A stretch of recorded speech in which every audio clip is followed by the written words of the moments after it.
अपने आप को हिंदू कहते हैं वो 24 घंटा हिंसा हिंसा हिंसा नफरत नफरत नफरत। ಇತ್ತೀಚೆಗೆ ಸಂಸತ್ ಅಧಿವೇಶನದಲ್ಲಿ ಲೋಕಸಭೆ ವಿಪಕ್ಷ ನಾಯಕ ರಾಹುಲ್ ಗಾಂಧಿ ಹಾಗೂ ಹಿಂದೂ ಧರ್ಮದ ಬಗ್ಗೆ, ಹಿಂದೂ ದೇವರ ಬಗ್ಗೆ ಮಾತನಾಡಿದ್ರು. ಈ ವೇಳೆ ಹಿಂದೂ ಧರ್ಮ ಹಾಗೂ ದೇವರ ಬಗ್ಗೆ ರಾಹುಲ್ ಗಾಂಧಿ ಅಪಮಾನ ಮಾಡಿದ್ದಾರೆ ಅಂತ ಮೋದಿ ಸೇರಿದ ಹಾಗೆ ಬಿಜೆಪಿ ನಾಯಕರು ಆರೋಪ ಮಾಡಿದ್ರು. ಈಗ ರಾಹುಲ್ ಗಾಂಧಿ ಅವರ ಫೋಟೋವನ್ನ ದೇಗುಲದ ಡೋರ್ ಮ್ಯಾಟ್ಗೆ ಬಳಸಲಾಗಿದೆ. ದೇವಸ್ಥಾನಕ್ಕೆ ಬರೋ ಭಕ್ತರು ರಾಹುಲ್ ಗಾಂಧಿ ಫೋಟೋ ಇರೋ ಡೋರ್ ಮ್ಯಾಟ್ ಮೆಟ್ಕೊಂಡು ದೇಗುಲಕ್ಕೆ ಪ್ರವೇಶ ಮಾಡ್ತಿದ್ದಾರೆ.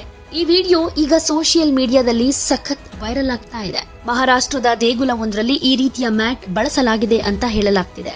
ಈ ವಿಡಿಯೋ ಸೋಷಿಯಲ್ ಮೀಡಿಯಾದಲ್ಲಿ ವೈರಲ್ ಆಗ್ತಾ ಇದ್ದು, ದೇವಸ್ಥಾನದ ಡೋರ್ ಮ್ಯಾಟ್ ನಲ್ಲಿ ರಾಹುಲ್ ಗಾಂಧಿ ಫೋಟೋ ಇದ್ದು ಅದನ್ನ ತುಳಿದುಕೊಂಡೇ ಭಕ್ತರು ದೇವಸ್ಥಾನ ಪ್ರವೇಶ ಮಾಡ್ತಾ ಇರೋದು ವಿಡಿಯೋದಲ್ಲಿ ಕಾಣಿಸುತ್ತೆ. ಡೋರ್ ಮ್ಯಾಟ್ ಮೇಲೆ ರಾಹುಲ್ ಗಾಂಧಿ ಅವರ ಚಿತ್ರದ ಜೊತೆಗೆ ಬರಹವೊಂದನ್ನ ಬರೆಯಲಾಗಿದೆ. ಹಿಂದೂಗಳನ್ನ ಹಿಂಸಾತ್ಮಕ ಅಂತ ಹೇಳೋದಕ್ಕೆ ಮತ್ತು ದೌರ್ಜನ್ಯ ಎಸಗೋದಕ್ಕೆ ನಿಮಗೆಷ್ಟು ಧೈರ್ಯ ಅಂತ ಆ ಮ್ಯಾಟ್ ನಲ್ಲಿ ಬರೆಯಲಾಗಿದೆ. ಅಂದಹಾಗೆ ಈ ವಿಡಿಯೋ ಅಸಲಿಯೋ ನಕಲಿಯೋ ಅನ್ನೋದು ಇನ್ನು ಗೊತ್ತಾಗಿಲ್ಲ. ನಿಜವಾಗ್ಲೂ ಮಹಾರಾಷ್ಟ್ರದ ದೇಗುಲವೊಂದರಲ್ಲಿ ಡೋರ್ ಮ್ಯಾಟ್ಗೆ ರಾಹುಲ್ ಗಾಂಧಿ ಫೋಟೋ ಬಳಸಲಾಗಿದ್ಯಾ ಅಥವಾ ಇದು ಫೇಕ್ ವಿಡಿಯೋನ ಅನ್ನೋದು ಕನ್ಫರ್ಮ್ ಆಗಿಲ್ಲ. ಆದ್ರೆ ಬಿಜೆಪಿಯ ವಿಷ್ಣು ರೆಡ್ಡಿ ಸೇರಿದ ಹಾಗೆ ಅನೇಕ ನಾಯಕರು ಈ ವಿಡಿಯೋವನ್ನ ಟ್ವಿಟರ್ನಲ್ಲಿ ಶೇರ್ ಮಾಡಿದ್ದಾರೆ. ರಾಹುಲ್ ಗಾಂಧಿಯ ವಿರುದ್ಧ ದೇವಾಲಯದ ಸಾಂಕೇತಿಕ ಪ್ರತಿಭಟನೆಯ ವಿಡಿಯೋ ಸೋಷಿಯಲ್ ಮೀಡಿಯಾದಲ್ಲಿ ವೈರಲ್ ಆಗ್ತಾ ಇದೆ. ನೆಟ್ಟಿಗರು ಮಿಶ್ರ ಪ್ರತಿಕ್ರಿಯೆಯನ್ನ ವ್ಯಕ್ತಪಡಿಸ್ತಾ ಇದ್ದಾರೆ.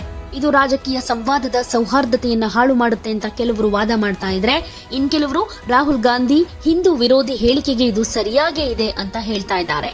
ಆದ್ರೂ ಇದ್ಯಾಕೋ ಸ್ವಲ್ಪ ಅತಿರೇಕ ಅನ್ನಿಸ್ತಾ ಇಲ್ವಾ?